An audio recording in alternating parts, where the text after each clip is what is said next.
Երևանի քաղաքապետարանը հավաքագրել է շուրջ 2.5 միլիարդ դրամ վաճառված տոմսային պրոդուկտներից, որից օրինակ 213 մոտ 210 հազարից ավել եղել են հենց փաթեթային տոմսերը։ Փաթեթային տոմսեր նկատի ունեմ այն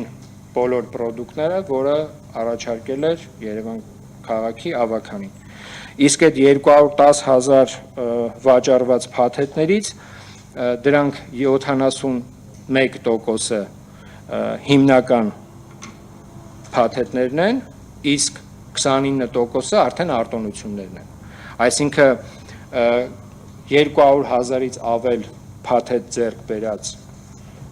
քաղաքացիների մոտ 61 հազարը այս կամ այն կերպ օգտվում է արտոնությունից, որից խնդրում եմ ուշադրություն դարձնել, էլի, սա շատ կարևոր հանգամանք է, երբ որ պարբերաբար ասում է թանկացեցին,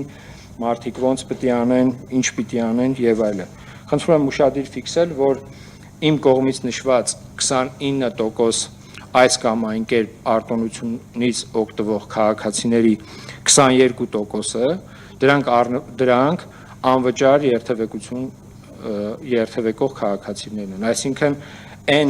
անվճար օգտվողների քանակը կամ շրջանակը, եւ